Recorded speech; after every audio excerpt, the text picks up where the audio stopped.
no matter how busy I am, right? So I don't know where this is coming from. This is coming from the PPP, surrogates, right? That's where it's coming from. It's not their voice. Welcome back to The Deep Dive.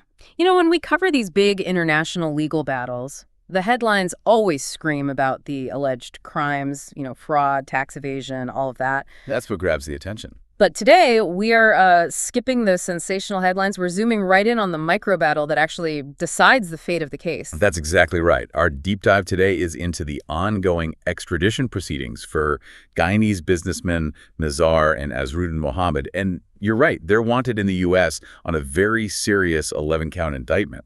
We're talking massive alleged financial crimes. But the sources we've gotten, and these cover just an intense 48-hour period in the Georgetown Magistrates Court on January 8th and 9th of 2026. They make it so clear that this case right now is just a masterclass in procedural warfare. And that's our mission today. We are just examining the moves, the counter moves, the almost philosophical arguments over timing and filing. I mean, the defense is trying to stop this whole process before the substance is even really on the table. And the prosecution is just trying to keep the train on the tracks. Often with some surprising results. It's truly a legal game of inches. We've got a magistrate delivering this stern, chess-themed warning. We have the defense using this powerful midnight hour quote to describe late evidence. And then a scheduling conflict that brings in a really, really human element into it all. Okay, let's unpack this. Let's jump right into the courtroom drama of January 8th. So let's set the scene. On January 8th, the committal hearing was already underway. This is the process to see if there's enough evidence to even justify the extradition. Okay. And crucially, the prosecution's first key witness, the permanent secretary of the Ministry of Foreign Affairs, Sharon Rupchan Edwards, had already testified. So her testimony is done, cross-examination, everything. Done. The defense has had their say with her. So you'd think, okay, it's time for the prosecution to move to the next stage. But that's not what happened. Not at all. That's when they hit the brakes. The special prosecutor, Terrence Williams, tried to bring fresh evidence to the court. In the middle of everything. Right in the middle of the proceedings. A statement from the foreign minister, Hugh Todd. Now, if you're listening and thinking, well, more evidence, isn't that a good thing? Mm-hmm. This is where the strict rules of procedure really come into play. Because timing is everything. The defense team's whole point is they should have had this document way before the hearing even started. Let alone after testimony was already finished. And the principal magistrate, Judy Latchman, she basically agreed with that principle of timely disclosure. So what did she do? Did she throw it out? Well, she allowed the document to be filed and served, for the sake of completeness. But she delivered an incredibly pointed and I think really memorable warning to the prosecution. And this is the part of the source material that just jumps off the page. That was amazing. The magistrate made it crystal clear. She said, and I'm quoting here, "I must caution the prosecution that this is not a game of chess." And she didn't stop there. No, she keeps going. "It is not a game of chess, so you cannot be jumping. There are no knights here, so there is no L-form jumping." I mean, that L-form jumping analogy is just pure gold. It's perfect. But it also signals a really serious commitment to procedural fairness. She's telling them, in no uncertain terms, you cannot just skip around the required steps. You can't just drop evidence on the defense mid-hearing to fix a weakness. And I think that's the key takeaway for you listening.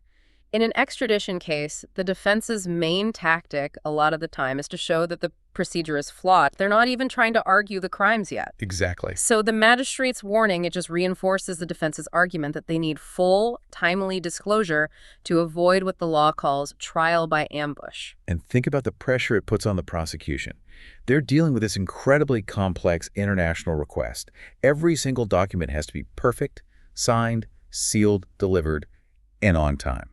Her warning is a huge signal. Mistakes will have consequences here. Okay, so the magistrate laid down the law on procedure, but the real question is why? Why did the prosecution feel this desperate need to make that late move? What was the gap they were trying to fill? And this is where the fight gets so strategic. The attorneys for the defense, Cian Durjan and senior counsel Roysdale Ford, they argued this last-minute disclosure was, and this is a quote, an abuse of the judicial process. Strong words. Very strong. They said it was a blatant attempt to close the gap in their evidence, a gap that the defense had successfully exposed during the testimony. And this gap we're talking about, it wasn't some small detail. It went right to the jurisdiction of the court itself. Exactly. It's not about the fraud allegations at this point. It's about the legal authority to even hear the case at all. The foundational document under the Fugitive Offenders Act is something called the Certificate of the Minister. Okay, and what does that do? That certificate is the legal proof. It proves an extradition arrangement actually exists between Guyana and the U.S. for this kind of thing. Without it, the court has no jurisdiction, no legal green light to even proceed. Wait, so if the permanent secretary, the first witness, couldn't properly substantiate that certificate during her testimony, that's a huge problem for the prosecution. It's the biggest problem you can have at this stage. It's a foundational collapse. So the defense is basically arguing, you haven't even proven there's a valid treaty here. Which would stop the case dead in its tracks.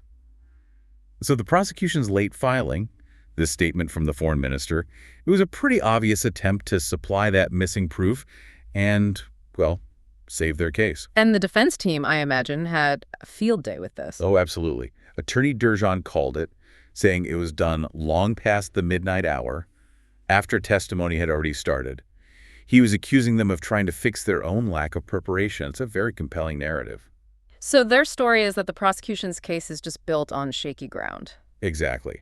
And that they only scrambled to fix it after the defense exposed the cracks. But the prosecution, what was their take on it? Special Prosecutor Williams, he didn't see it that way. Not at all. Speaking outside the court, he claimed the statement was just submitted out of an abundance of caution to support the certificate that was already there. So just a technicality. He tried to frame it that way, yeah.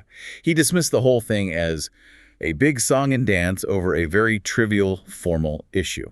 But the magistrate didn't see it as trivial. No, she clearly sided with the spirit of the defense's objection on timing.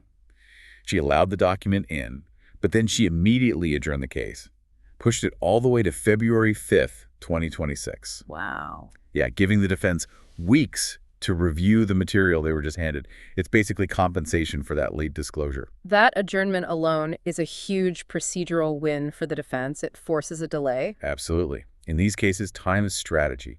Time is preparation. And here's where it gets even more interesting, because the defense didn't just fight on the evidence. They started to fight on the integrity of the whole process. They introduced an element that suggests a wider political context. Right. This claim came from senior counsel Ford, and it's about a very specific, you could say, technical detail. Okay. He told the court that when the prosecution emailed that late disclosure to the defense team, the Attorney General, Anil Nandlal, was copied on that email. The Attorney General. Why would he be on that email? He's the government's top lawyer, but he's not actually a party to this specific case in the magistrate's court. That's the million-dollar question. It's highly, highly unusual for a proceeding like this. And Ford argued that this suggested that, quote, the lines are being blurred continuously. He used the phrase political machinations. He did. He said there was no rational basis for the Attorney General to be looped in on a disclosure email between the prosecution and the defense. So this shifts the argument from, say, a procedural mistake to a question of impartiality. The defense is hinting that the prosecution might be coordinating with the executive branch. And the implication for you listening is really important here.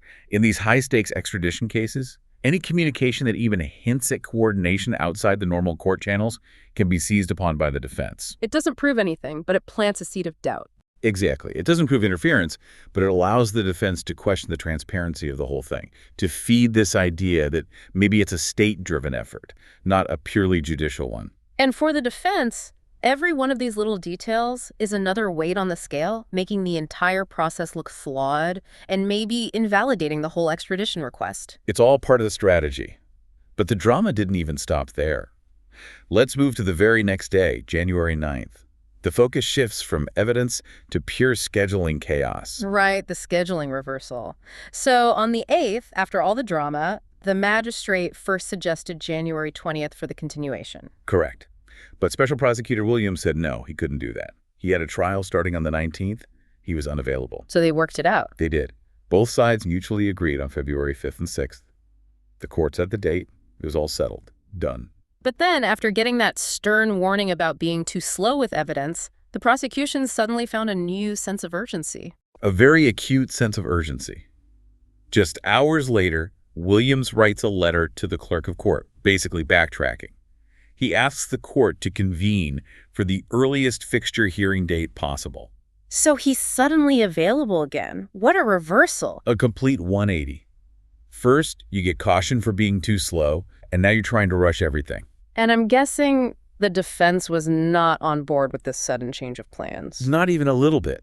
They said, emphatically that they had already made significant professional and personal commitments based on that February date that everyone had agreed on. They couldn't just change course. Impossible for them. And this is where we get these deeply specific, almost cinematic details from the defense team. To justify why they couldn't move the date up. Right. They explained that their lawyers were, quote, unavoidably bound by certain engagements. And this wasn't just another meeting. No.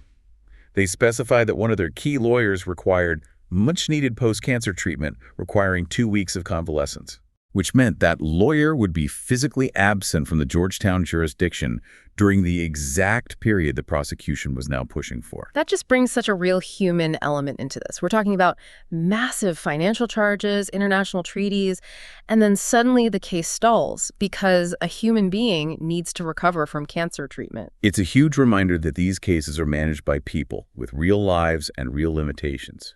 And the prosecution's demand for speed, right after their own procedural mess-up, it runs headfirst into the very real, very human needs of the defense team. So the defense uses that constraint to block the attempt to speed things up. And they can do it quite effectively. So as of the time of our sources, the court is now stuck trying to figure out how to move forward amid this scheduling clash. Prosecution wants to go fast. The defense is locked into February. What a remarkable 2 days. I mean, procedural fireworks is the right term. Let's zoom out. What's the synthesis here? What does this deep dive really tell us about the state of this case right now? I think the synthesis is pretty clear. Right now, the Mohamed's extradition case is less about the 11 counts of fraud and more about fundamental legal administration. The fight is over procedural fairness, timing, and jurisdiction. The defense is just hammering that point home.